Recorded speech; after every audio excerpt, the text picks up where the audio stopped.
Hello and welcome again to another video by Sinbin. Today we're going to do something a little bit different. I'm on a site called Pokemon.Inc. We are going to generate 5 to 10 Pokemon randomly and get to hear my views on them. Of course, this is all opinion. It's my personal opinion, obviously. So you can either like it, dislike it, agree, disagree. It's my opinion. It's not fact. I'm not trying to say that somebody who has a different opinion is wrong. I do not have any rights to this site or to Pokemon and its beneficiaries. This is made for fun. Let's begin with generating one Pokemon. It is Aegislash. Personally, I like the concept of it. Now, it's pre-evolution. I have to admit, I'd be a little worried about if it was real. Because, well, it's a possessed sword. I don't know about you guys, but personally, I enjoy swordsmanship, so I would want to try to use it pre-evolution as a sword. But it sucks your life energy out if you do that. So, you can see the issue with this. Personally, I like this one because it's cool. And it kind of goes back to my childhood whenever I was really into swordsmanship. Pokemon for a while had kind of fallen out for me. I remember the second gen, and then I kind of just didn't play for a while. Until 5th and 6th gen, I guess. A little bit of yeah, I think that's right. Isn't it 6 gens now? Yeah, I think so. Okay. Well, other than that, pretty much it was Pokemon, then Digimon, then Swords, then back to Pokemon. That was kind of my route. Okay, let's start out, let's create another one and see what my views of it is. Again, this one gets a thumbs up in my book. I'd say about a 3 out of 5. Now, Pillow-Swan, on the other hand, I've never cared for. It's a pain to get, and well, it's just not something I like. Well, I guess, yeah, it's just not something I like. The art's pretty basic. It looks more like a pig than a mammoth to me. Well, I kind of feel dumb now. It has swine in its name. That's a definition for a pig, so I guess it makes sense that it's a pig. But then it becomes mammoth swine, which is kind of a mammoth, and it's just, the concept kind of confuses me, and I'm one of those people who, I enjoy a challenge and to have my brain tested, but to be confused is not something I enjoy. Not one bit. Now to the next one. Ooh. Now Veniped. Personally, I like this one. I think it's cool to see bug types, which are my personal favorite type, getting some love and some strength they've been needing. Sure, it's a bug still. Yeah, that sounds right. But there's nothing wrong with that in my book. I would love to see some actual bug types gain their own things. In fact, I make Fakemon all the time. I know, wow, big surprise, everybody does. But it's cool. Bugs are my personal favorite. Now, in real life, I don't care for bugs. But in Pokemon, it's always been kind of cool to me because I like a challenge. And Pokemon are weaker than, well, the bug Pokemon are weaker than most of the other types. Which is why I enjoy it. Plus, a lot of them have poison as a second typing, which is my second favorite typing in the game. So, a bug poison, it works really well to me. It also works well in combat, because you can poison your opponents. Of course, that means you have to have something strong in your party, but if you play a poison type, set up poison spikes and something like that, and then go out to a fire type and deal more damage, and back and forth, you can normally win pretty easily. But that's just my personal experience. Okay, on to the next one. Ooh, Lapras. Now, this Pokemon I've always liked. But I think it needs an evolution. It's went so many years now. It doesn't add up to me. How the things that need evolutions from the past don't get any. And yet we end up with these mega evolutions. I know, to those of you who love mega evolutions, don't get me wrong, there's nothing wrong with them. But to me it feels like they've ripped off Digimon. And Digimon was something I really enjoyed as a kid. Because it's a state that the creature can evolve into for a limited time if the bond with their partner is strong enough. Now, that is exactly the same as what Digimon was. Of course, for Digimon, that was every evolution, not just Mega, but still, you get my point, I think. I hope you understand my point, at least. And I think we're at 4 now, so I'm going to assume this is the 4th one, and I'm going to do 6 more if I can keep track. I'm not very good at keeping track.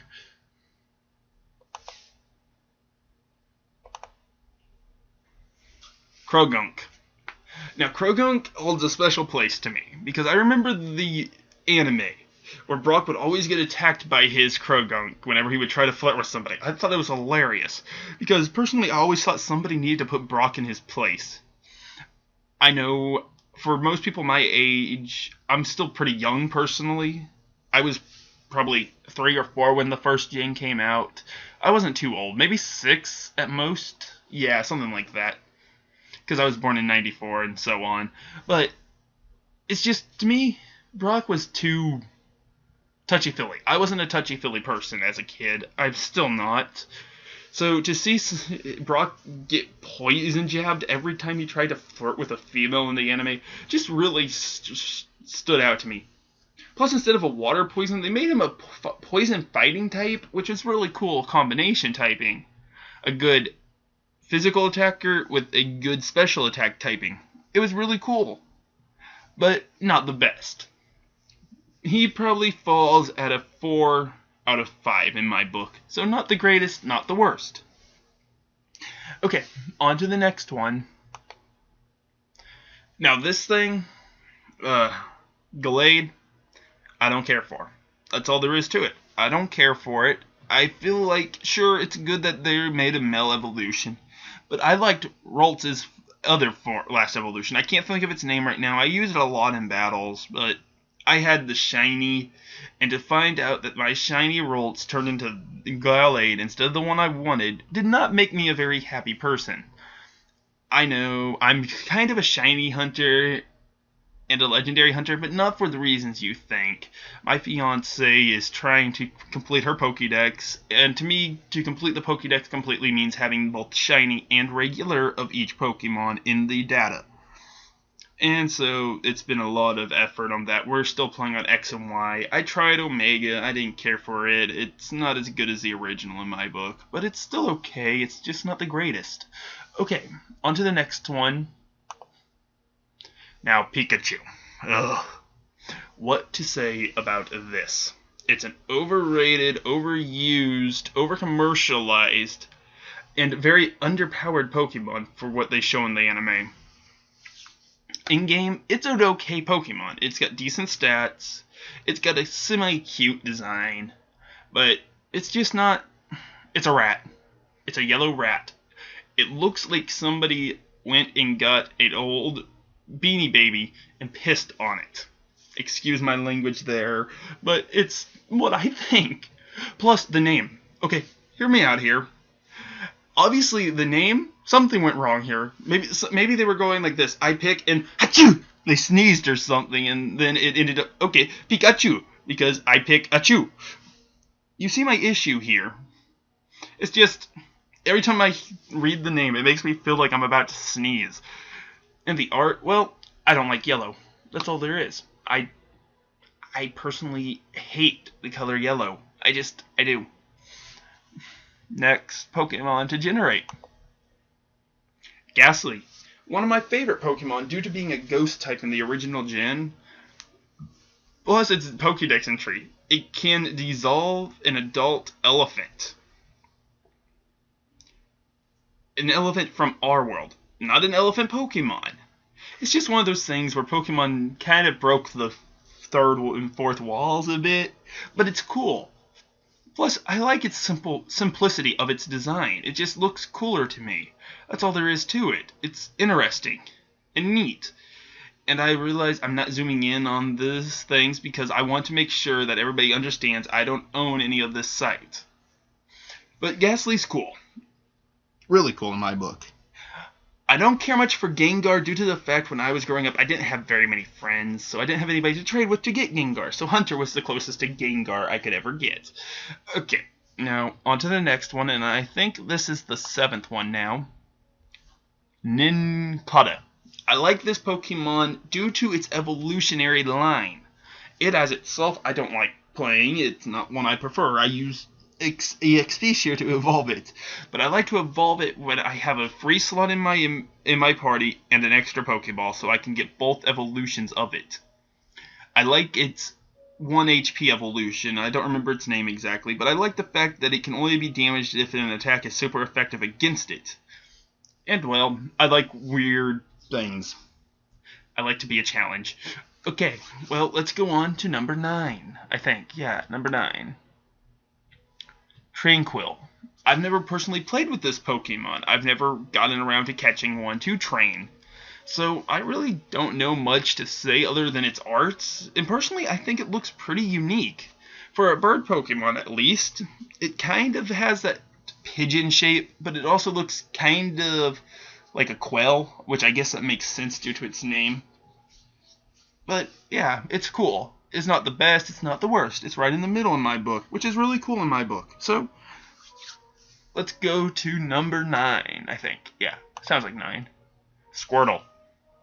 Now, don't get me wrong, I love the first gen just as much as the next guy. Well, maybe not. I'm not a first genner. I'm a second genner or an old genner. I started out with the second gen of Pokemon, not the first, mostly in my games. But Squirtle's okay. He ranks second in my book on first generation starters. But you all are going to think this is nuts. But no. Charmander was not my choice on the first generation. Bulbasaur was. Everybody would pick either Squirtle or Charmander due to it being red or blue copies. But I chose Bulbasaur. I liked my well-rounded Pokemon. Squirtle obviously had higher defense. It was a turtle. Charizard had a stronger attack due to being fire, and it looked like a dragon. I know it never actually got that dragon typing until Mega Evolutions. But Bulbasaur was well balanced. It had attack and defense that were pretty decent.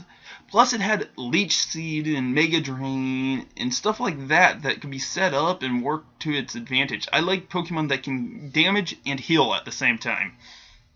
That's just me. I know this is not about Squirtle. Squirtle's cool, I love it, but what I liked most in the anime was something in the anime. There was an episode where Ash was battling somebody. It was him, Misty, and it wasn't Brock. It was the guy who was always sketching in his notebook or drawing pad. It was well, what it was he had his Squirtle pull into his shell and then use Hydro Pump, which caused, well, he had him use Water Gun and then Rapid Spin, which caused it to become a Hydro Pump. Yeah, I know, weird. And now to the final Pokemon for this set of this episode. Weedle. Personally, I like Weedle. I like that it evolves into Beedrill and that it's a bug poison type. Like I said, bug is my favorite typing, poison is my second favorite. So bug poison, it was wonderful. It was perfect. It was a Pokemon I've used in almost every playthrough I've had. Well, I say playthrough, but every time I've played, I've only been attempting to make one playthrough, and it's been, iffy, to say the least, and the most, I guess. It's been iffy. Not good, not great. It's decent, I guess. That's up to the viewers, and I hope they do. Let me know. I don't mind. I will read the comments on my videos. I go back and check those. But Weedle, yeah, it's awesome. But the one thing I don't like about Weedle is a little bit of its design. I'm kind of a clown phobe. I don't like clowns. They creep me out due to growing up watching the movie It. And so that just, it doesn't feel right to me. It creeps me out. And Beedrill looks cool, but I do not care for its shiny. I know. Big whoop. I'm a guy who doesn't actually care for very many shinies. Well, thank you for staying tuned for this rather strange video of my view of 10 random generated Pokemon on the site Pokemon.Inc. I hope to see you all again. Well, I guess I won't see you, but I hope you all will come back and look again. Please like and subscribe. You know, it may not seem like much, but that really does help a lot with me getting the motivation to make more of these videos. Or let me know what you would like to see in videos. I'm more than willing to look. I'm not going to be one of those snobby YouTubers like there is a lot of who just doesn't look at their channel. Like, I know a bunch who will either refuse to look at things because they're either not got the time or because they think Twitter or Insta or something like that is better. But personally, I'm on YouTube. I'm making videos for you on YouTube.